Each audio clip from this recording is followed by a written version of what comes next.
Does it work on you when a woman acts hard to get? Here's the thing. I don't want someone to pretend to be unavailable. I want her to actually have a life. There's a huge difference, and you can feel it immediately. I don't want games. I don't want delayed replies calculated to look mysterious. I don't want someone staring at their phone, waiting exactly 20 minutes before answering, because TikTok said that's how you keep a man interested. What I do want is this. A woman who's genuinely busy living. Have places to go. Have people to see. Have things that matter to you outside of me. If you're out with friends, put your phone away. Not to impress me, just because it's basic respect to the people you're with. I'll survive waiting 2 hours for a reply.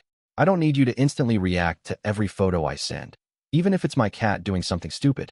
That kind of unavailability doesn't push me away. It reassures me. It tells me you're not looking for a ready-made boyfriend to fill a gap or upgrade your social status.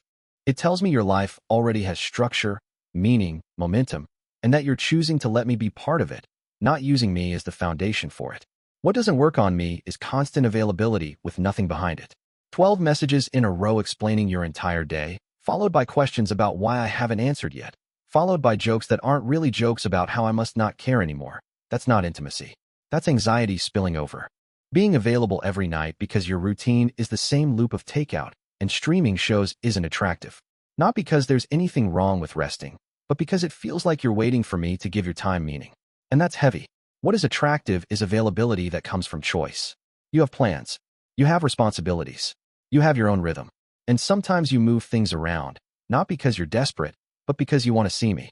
That tells me I'm important, without making me the center of your world. I don't want to be put on a pedestal. I don't want to be responsible for transforming someone's life. I want to add to a life that already exists. So no, playing hard to get doesn't work on me. But being genuinely engaged in your own world, that absolutely does. Honestly, it pushes me away. When someone deliberately tries to seem unavailable, I don't read it as mystery or confidence. I read it as either manipulation or lack of interest. And in both cases, whatever spark was there starts fading pretty fast. I've been on dates where you can feel the effort behind it. Late replies that are obviously intentional. Vague answers that don't actually move the conversation forward. That strange rhythm where you feel like you're always one step behind, not because life is busy, but because someone wants you there. And instead of leaning in, I pull back. Because I don't want to be managed. I don't want to guess whether you're busy or just performing distance. If I sense games, I immediately lose interest, not out of ego, but out of clarity. I'm not here to compete with silence. That said, I think a lot of people confuse two very different things. There's being available, and then there's being overly accessible. Being available, actually available, is a good thing. It means you can communicate. It means you respond when you can, honestly. It means if you're interested, you don't hide it behind strategy. I like that. Over-accessible, on the other hand, can feel overwhelming. But even that isn't automatically bad. It depends on the intention behind it. Some people are just open. Some people are expressive. Some people connect deeply and quickly.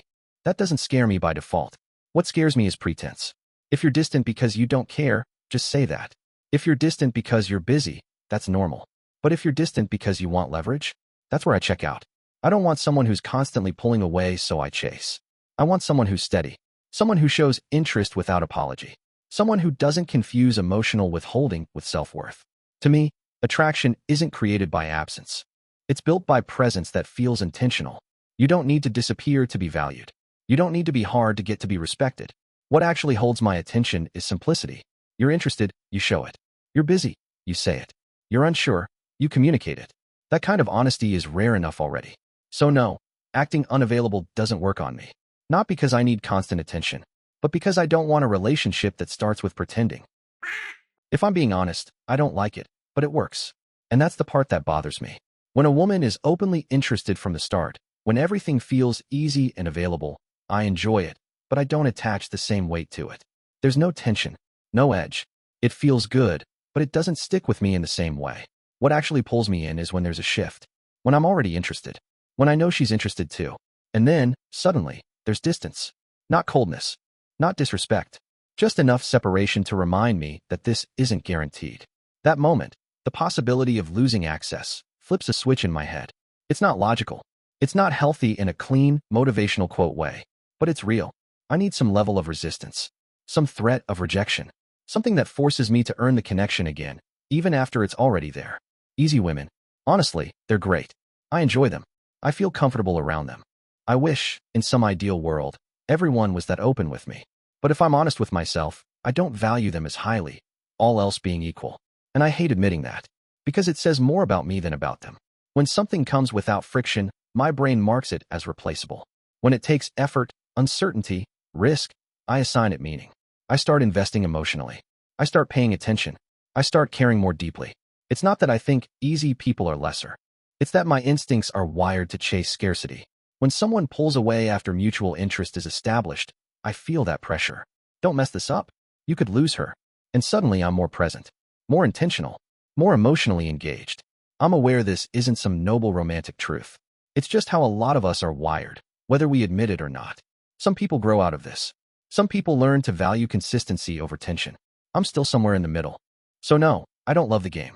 I don't admire it. I don't think it's the best foundation for a relationship. But if I'm being honest, it works.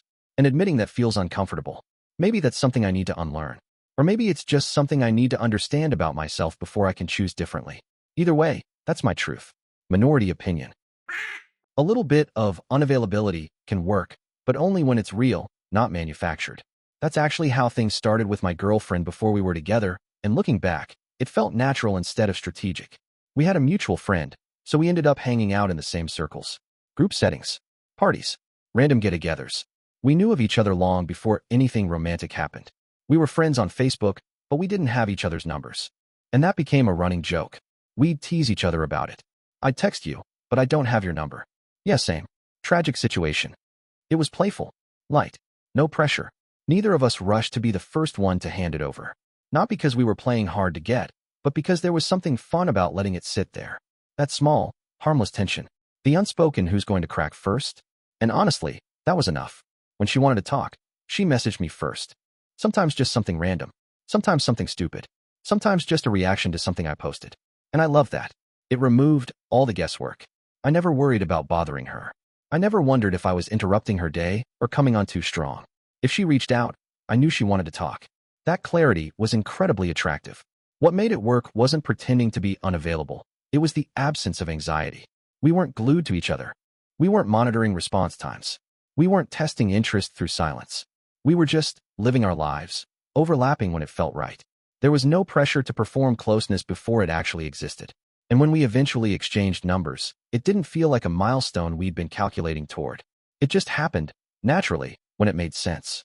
That early phase taught me something important. A little distance can be healthy when it comes from structure, not strategy. From having a life, not from withholding yourself. What worked between us wasn't pretending not to care. It was caring, but not needing constant access to prove it. Looking back, that balance is probably why it worked at all. No games. No manipulation. Just enough space for interest to grow on its own terms. No. If she acts unavailable, I assume she's not interested, and I move on. Even if it turns out later that it was just a game, my interest doesn't come back. At that point, I'm already out mentally. Not angry. Not hurt. Just done. We're grown adults.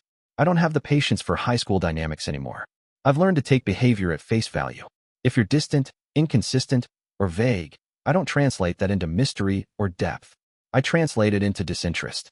And I respect it as such. If you like me, say it, directly or indirectly, I don't care how. Show it in a normal, human way. If you don't, that's fine too. No drama. No resentment. We can both move on with our lives. What kills attraction for me isn't rejection. It's ambiguity used as a tool. I'm not interested in decoding silence. I'm not interested in wondering whether you're busy, hesitant, testing me, or following advice from someone online. I don't want to be evaluated through response times and emotional distance. That doesn't feel mature. It doesn't feel confident. It doesn't feel respectful. If you disappear, I won't chase. If you pull away, I won't lean harder. Not because I'm proud, but because that dynamic already tells me enough about how communication would look long term. I want clarity. I want ease. I want mutual interest expressed without fear or theatrics. The funny thing is, this approach has saved me a lot of time. I don't waste weeks guessing. I don't get attached to potential. I don't build stories around people who aren't showing up. Some might say this makes dating boring. I disagree. It makes it honest. At this stage in my life, attraction grows from consistency, not scarcity. From openness, not performance. From two people choosing each other, not testing who will blink first. So no, acting unavailable doesn't work on me. If you like me, let me know. If you don't, that's perfectly okay. But I'm not playing games anymore, and I'm not waiting around to see if someone eventually decides to stop playing them. I know I'm not the only guy this works on, and I'm pretty sure for older men, or men who actually have options, this dynamic matters even more. When a woman is always available, something shifts for me. Not in a dramatic way. It's more subtle than that. If she's constantly asking to hang out, constantly texting, constantly checking in, I start feeling like I'm the center of her world, and that's not flattering. It's heavy. It makes me wonder what else is going on in her life, or if there is anything else. That's when my brain starts filling in the gaps. I imagine future conversations where I need space, and it turns into tension. I imagine guilt every time I want a quiet evening or time with my friends. I imagine having to manage someone else's emotional state just to exist normally. And I don't want that. At the same time, I don't want the opposite either. If she's too unavailable, if I constantly feel like an afterthought, if replies are rare and vague, if plans are impossible to make, I don't see mystery or confidence. I see disinterest. And I don't wait around for that. I've learned this about myself. I won't compete for attention, and I won't beg for time. So what actually works? Balance. I like knowing she has her own life. Real friends, real plans, real priorities. Not a performance of independence, but actual independence. The kind where she's busy sometimes because she's genuinely living, not because she's trying to prove something. When she puts her life and friendships first, I respect that. It tells me she's choosing to see me, not depending on me to feel fulfilled. But I also need to feel wanted. Not pressured, not smothered, just wanted. The best dynamic I've experienced early on is when she doesn't rush to fill every free moment with me, but also doesn't make me feel like I'm chasing scraps of attention. When time together feels intentional instead of automatic, that's when attraction grows naturally. No strategy, no pretending not to care. Just two people with full lives, slowly deciding to make space for each other. If a woman is too distant, I move on. If she's too attached too early, I pull back. Not because I'm cruel or avoidant, but because I know what kind of rhythm works for me. So yeah, it's not about being hard to get. It's about being grounded. Have your own life. Choose me, don't orbit me. That balance, that's what keeps me interested. I like women who are interested, but not constantly hovering. There's a difference between showing interest and inserting yourself into every corner of my life. When someone is always calling, always asking what I'm doing, always checking in, it doesn't feel like care. It feels like surveillance. And honestly, it raises questions.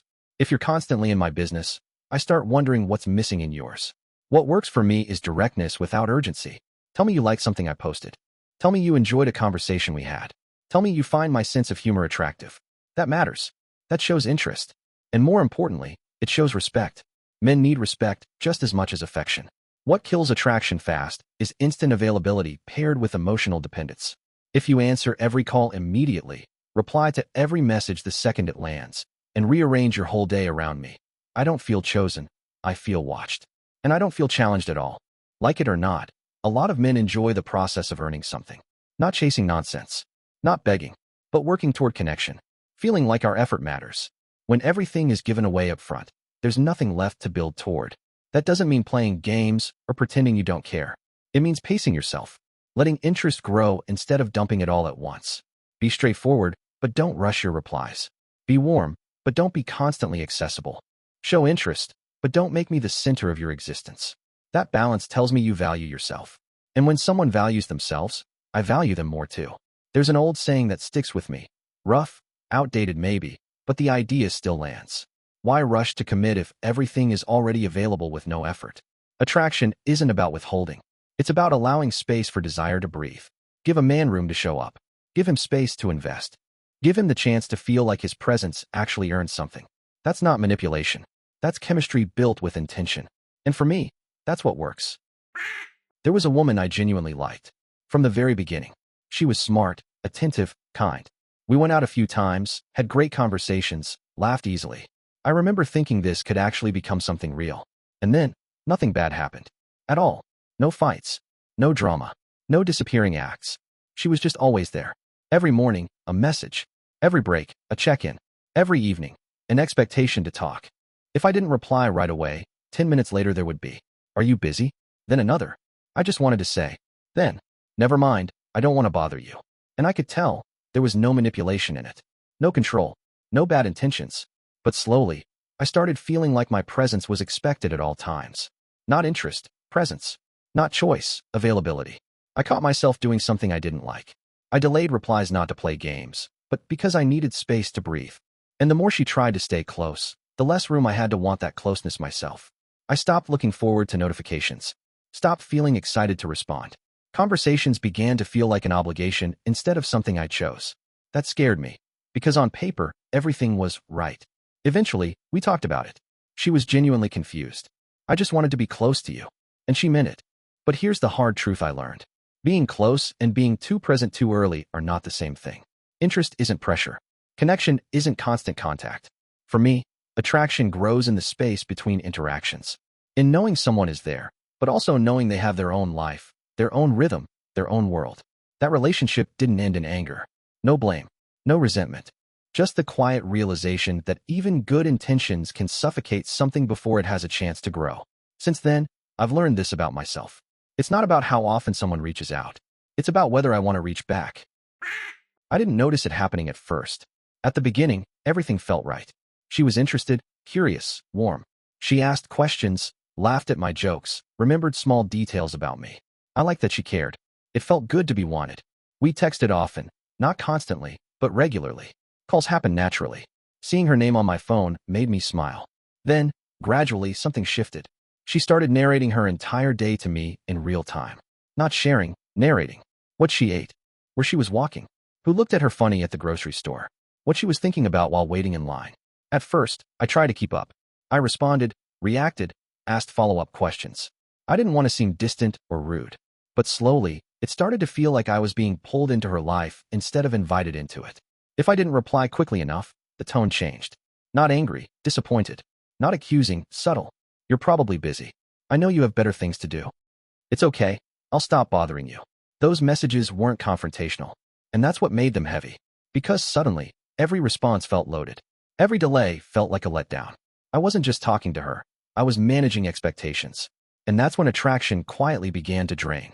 I started dreading the phone lighting up. Not because I didn't like her, but because I knew it came with responsibility. She didn't want me to chase. She didn't want reassurance directly. But she needed constant presence to feel secure. And I couldn't be that for her. I remember one night in particular. I'd had a long day. I wanted silence. No phone. No talking. Just a couple of hours to reset. I told her that. Calmly. Honestly. She said she understood. An hour later, she sent a message. You don't have to answer. I just miss you. I stared at my phone longer than I should have. That's when I realized something uncomfortable. Even space had become a conversation. Over time, I stopped sharing parts of my life. Not consciously, instinctively. I kept stories short. I avoided details. I answered, but didn't open doors. Not because I wanted distance, but because closeness had started to feel crowded. Eventually, she noticed. She asked if I was losing interest. And the truth was complicated. I wasn't losing interest because she cared. I was losing interest because there was no room left for desire to move freely. Attraction, for me, needs oxygen. I need to feel like my time is chosen, not absorbed. That my attention is wanted, not required. That closeness grows, not arrives fully formed. When everything is immediately available, constantly accessible, emotionally loaded, I shut down. Not out of cruelty. Out of self-preservation. We didn't end things dramatically. We sat across from each other and admitted the truth. She needed more closeness than I could offer. I needed more space than she could comfortably give. Neither of us was wrong. We were just incompatible in rhythm. That relationship taught me something I didn't know about myself before. I don't respond to pressure. I don't attach through intensity. I don't fall for someone faster because they're always there. I fall when there's balance. When interest is mutual, but lives remain separate. When connection is intentional, not constant. That's the kind of unavailability that works on me. Not silence. Not games. Just enough space for wanting to exist.